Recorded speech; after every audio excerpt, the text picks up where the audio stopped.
आज हम कोहलरस लॉ के बारे में बात करेंगे। कोहलरस लॉ क्या है, उसका ग्राफ कौन सा मिलता है और उसका फॉर्मूला क्या है और उसकी एप्लीकेशन क्या है। वन बाय वन आपको वो सभी सारी डिटेल देखनी है। तो first of all we have to apply the Kohlrausch law on the molar conductivity and limiting molar conductivity. दो टाइप के सॉल्यूशंस पे हम अप्लाई करेंगे, एक सिंपल मोलर कंडक्टिविटी, एक लिमिटिंग मोलर कंडक्टिविटी। दोनों में डिफरेंस क्या है? तो first of all they have derived the one formula for the molar conductivity, lambda m is equal to k into a by l. K means it is a conduct specific conductivity, a means area, l means length.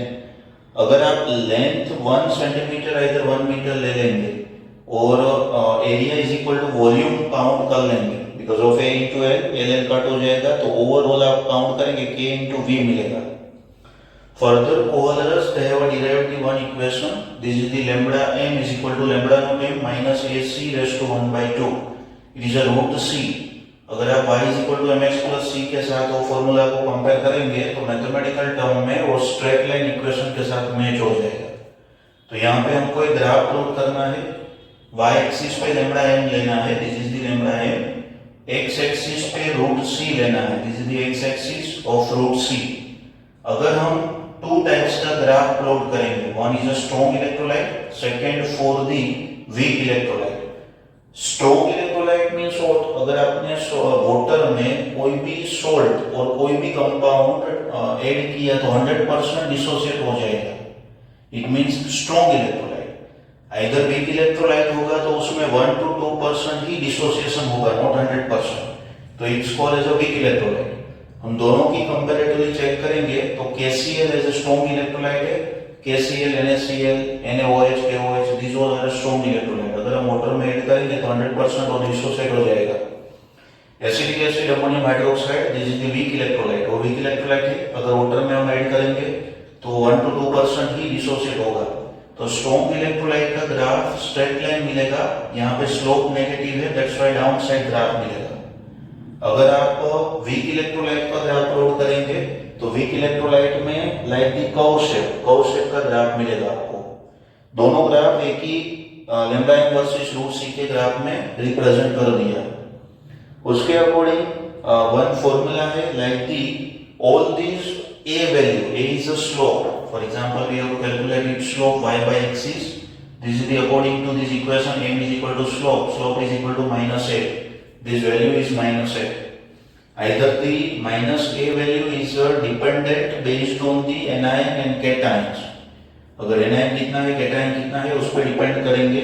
Like the sodium chloride है, उसका charge है +1, chlorine का charge है +1, -1, that's why it's ratio is 1:1। अगर MgSO4 check करेंगे तो Mg का charge है 2, SO4 का -2, that's why 2, this is the ratio of these two MgSO4 charge। अगर CaCl2 में देखेंगे तो उसका चार्ज +2 है, सेकंड का चार्ज 1 है, -1, that's why ratio is charge is anion and cation is 2:1। अगर हम इक्वेशन के बारे में देखेंगे तो according to Kohlrausch law lambda m, अगर स्टैंडर्ड के बारे में देखेंगे तो NaCl it is directly proportional to summation of the positive anion and negative positive as a cation and negative as an anion, it is a summation। अगर आप NaCl का solution है, अगर उसको डिसोसिएट करेंगे तो Na+Cl- मिलेगा, तो दोनों का डिसोसिएशन जो भी होगा उसके अकॉर्डिंग उसका फॉर्मूला मिलेगा। तो जो भी NaCl है तो Na+Cl, अगर MgSO4 होगा तो Mg+2SO4 CaCl2 होगा तो यहाँ पे Cl2+ होगा, 2 λCl- होगा। That's why we have to represent the one common equation, lambda m is equal to v plus lambda plus v minus lambda minus। v plus means cation, v minus means anion, number of cation and number of anions। Like the calcium 1 mole से, that's why we have to represent the 1। यहाँ पे chlorine 2 मोल है तो यहाँ पे हम 2 put करेंगे। This is the equation for the Kohlrausch law। तो अगर वीक इलेक्ट्रोलाइट के बारे में देखेंगे, this is the weak electrolyte, तो वीक इलेक्ट्रोलाइट में डिसोसिएशन होगा, it's called as a degree of dissociation. For example water में ऐड करेंगे तो 1 to 2% ही डिसोसिएट होगा, तो कितना अमाउंट डिसोसिएट हो रहा है, it's called as a degree of dissociation.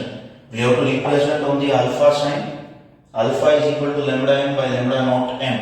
Lambda m means molar conductivity, lambda naught m it is a limiting molar conductivity.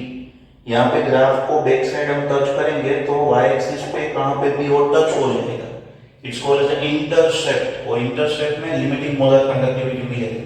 Practically उसका मीनिंग है, अगर आपको डायल्यूशन करना है मैक्सिमम इनफाइनाइट डायल्यूशन करके जितनी भी मैक्सिमम मोलर कंडक्टिविटी और कंडक्टिविटी हम मेजर करेंगे जितनी मिलेगी, it's called as limiting molar conductivity. Second equation है के alpha is equal to alpha square C 1 minus alpha. यहाँ पे जो भी अल्फा की वैल्यू मिलेगी वो यहाँ पे पुट करेंगे. कंसंट्रेशन जो भी होगा 1 मोलर 2 मोलर XYZ जो भी कंसंट्रेशन होगा वो यहाँ पे पुट करेंगे. 1 minus alpha we have to calculate the K alpha values. K alpha means dissociation constant. Now what is the application? अगर आपके पास वीक इलेक्ट्रोलाइट का इंटरसेप्ट हम ग्राफिकल मेथड से रिप्रेजेंट नहीं कर सकते. यहाँ पे देख लो y एक्सिस पे कहाँ पे भी टच नहीं हो रहा है, तो उसको कैलकुलेट करना है तो कैसे हम कर सकते हैं?